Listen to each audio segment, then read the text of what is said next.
Personal finance bulletin money time में हूं आपके साथ मीनू शर्मा और इस बुलेटिन में मैं आपको बताऊंगी आपकी जेब और जिंदगी पर असर डालने वाली पर्सनल फाइनेंस, बिजनेस और पॉलिसी से जुड़ी तमाम बड़ी खबरें। तो चलिए फटाफट शुरू करते हैं इस बुलेटिन में खबरों का सिलसिला।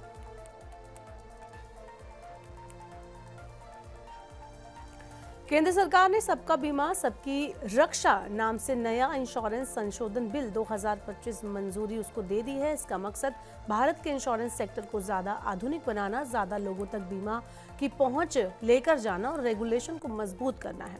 इस बिल में इंश्योरेंस एक्ट 1938, LIC एक्ट 1956 और IRDAI एक्ट 1999 में बदलाव प्रस्तावित किया गया है। नया इंश्योरेंस बिल विदेशी निवेश और रेगुलेशन के लिहाज से बड़ा कदम है। इससे सेक्टर मजबूत होगा और कंपनियों को फायदा मिलेगा, लेकिन ग्राहकों और छोटे नए प्लेयर्स के लिए कुछ अहम सुधार अब भी अधूरे रह गए हैं, जिस पर संसद में बहस होना तय माना जा रहा है। अब भारतीय इंश्योरेंस कंपनियों में विदेशी निवेश की सीमा 74% से बढ़ाकर 100% कर दी गई है। इससे विदेशी जो निवेश होगा वो ज़्यादा कैपिटल वहां से आएगा, नई टेक्नोलॉजी आएगी और साथ ही इंश्योरेंस प्रोडक्ट बेहतर होंगे। सरकार का मानना है कि इससे 2047 तक सबके लिए बीमा का लक्ष्य हासिल करने में मदद मिलेगी। विदेशी री इंश्योरेंस कंपनियों के लिए कैपिटल की शर्त 5,000 करोड़ रुपए से घटाकर 1,000 करोड़ रुपए कर दी गई है। इससे नई और छोटी री इंश्योरेंस कंपनियां भारत में आ सकेंगी और बाजार में कंपटीशन बढ़ेगा। बात करते हैं रुपए की। भारतीय रुपए में लगातार गिरावट जारी है, लगातार रिकॉर्ड लो ये बना रहा है। आज 16 दिसंबर के कारोबार में डॉलर के मुकाबले ये 90.90 के नए रिकॉर्ड निचले स्तर यानी लो लेवल तक फिसल गया। एक साल में रुपया 7% से ज्यादा टूट चुका है। ये पिछले 3 साल की सबसे बड़ी गिरावट मानी जा रही है। एशियाई करेंसीज में भी रुपया सबसे कमजोर प्रदर्शन करने वालों में शामिल है। आज कारोबार के दौरान इसका रेंज 90.7500 से 91.0775 रहा। अब सवाल यह है कि आखिर ऐसा क्या हो गया कि रुपए में इस तरह की गिरावट देखने को मिल रही है। तो रुपए पर दबाव की सबसे बड़ी वजह भारत और अमेरिका के बीच ट्रेड डील को लेकर अनिश्चितता है। जानकारों का कहना है कि भारत अमेरिका के साथ शुरुआती ट्रेड एग्रीमेंट के फ्रेमवर्क के काफी करीब है, जिससे भारी भरकम टैरिफ में राहत मिल सकती है। मैक्सिको ने एशियाई देशों से होने वाले इंपोर्ट पर नए टैरिफ लगाने का बड़ा फैसला लिया है। खासतौर पर भारत चीन से आने वाले सस्ते उत्पादों की बढ़ती आमद को रोकने और अपनी घरेलू इंडस्ट्री को सुरक्षा देने के लिए ये कदम उठाया गया है। मैक्सिको की सीनेट ने 1400 से ज्यादा प्रोडक्ट पर 5 से 50% तक के टैरिफ को मंजूरी दे दी है। ये फैसला अमेरिका की चीन के खिलाफ सख्त नीति से काफी हद तक मेल खाता है। नए नियम के तहत 2026 से कुछ प्रोडक्ट जैसे ऑटो पार्ट्स, टेक्सटाइल, कपड़े, प्लास्टिक और स्टील पर 50% तक टैरिफ लगेगा, जबकि बाकी ज्यादातर प्रोडक्ट पर रेट 35% तक सीमित रहेंगे।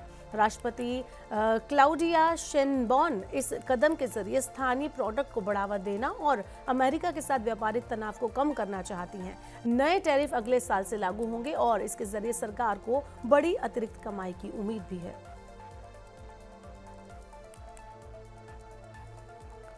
बुलेटिन में अब आपको बताते हैं कि आज शेयर बाजार का क्या कुछ हाल रहा। तो भारतीय शेयर बाजार में 16 दिसंबर यानी आज लगातार दूसरे दिन उतार चढ़ाव देखने को मिला और सेंसेक्स और निफ्टी आखिरकार लाल निशान में बंद हुए। रुपए में जारी कमजोरी और भारत अमेरिका ट्रेड डील को लेकर बनी अनिश्चितता ने निवेशकों की धारणा को कमजोर कर दिया। कमजोर वैश्विक संकेतों के बीच बाजार पर आज बिकवाली का दबाव भी हावी रहा। कारोबार की शुरुआत में ही निफ्टी 26,000 के निचले स्तर पर जाकर खुला और पूरे सत्र के दौरान नेगेटिव दायरे में बना रहा। एंड में जाकर निफ्टी 167.20 अंक यानी कि 0.64% टूटकर 25,860.10 के लेवल पर क्लोज हुआ। वहीं सेंसेक्स 533.50 अंक यानी कि 0.63% गिरकर 84,679.86 पर जाकर क्लोज हुआ, जबकि व्यापक बाजार भी दबाव में रहा और BSE मिड कैप और स्मॉल कैप इंडेक्स करीब 1% की गिरावट के साथ आज बंद हुए। सेक्टोरल इंडेक्स का परफॉर्मेंस मिला जुला रहा और ज्यादातर सेक्टर लाल निशान में बंद हुए। कंज्यूमर ड्यूरेबल्स, FMCG और टेलीकॉम को छोड़कर बाकी सभी सेक्टर में बिकवाली देखने को मिली। Realty, oil and gas, metal, IT, PSU bank और प्राइवेट बैंक इंडेक्स 0.5 से 1% तक टूटे हुए नजर आए।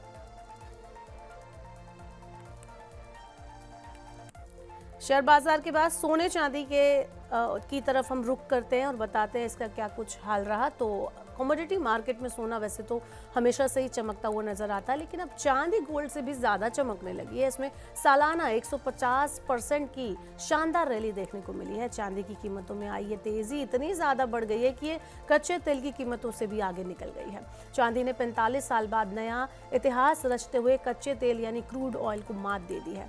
15 दिसंबर की अगर हम बात करें तो स्पॉट सिल्वर की कीमत $63.80 प्रति औंस तक पहुंच गई थी, जबकि WTI क्रूड ऑयल $57.30 प्रति बैरल पर ट्रेड कर रहा था। ये सिचुएशन 1980 के बाद पहली बार देखने को मिली, जब चांदी ने तेल को कीमत के मामले में पीछे छोड़ दिया। वहीं 16 दिसंबर यानी कि अगर हम आज की बात करें तो ये चांदी $63.18 प्रति औंस पर कारोबार करती नजर आई, जबकि WTI क्रूड ऑयल 56.10 से $55.54 प्रति बैरल के बीच कारोबार करता हुआ हमें दिखाई दिया।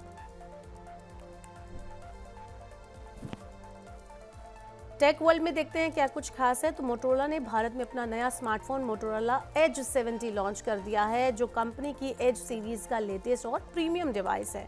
ये फोन उन यूजर्स को ध्यान में रखकर तैयार किया गया है जो स्टाइल, परफॉर्मेंस और लेटेस्ट टेक्नोलॉजी एक ही स्मार्टफोन में चाहते हैं।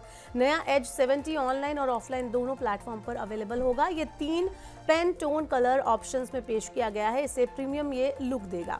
भारत में मोटोरोला एज 70 की कीमत 29,999 रुपए रखी गई है। ये स्मार्टफोन केवल एक ही वेरिएंट में उपलब्ध है, जिसमें 8 GB रैम और 256 GB इंटरनल स्टोरेज मिलती है। कंपनी चुनिंदा बैंक कार्ड्स पर 1,000 रुपए का इंस्टेंट डिस्काउंट भी दे रही है, जिससे इसकी प्रभावी कीमत और ज्यादा किफायती हो जाती है।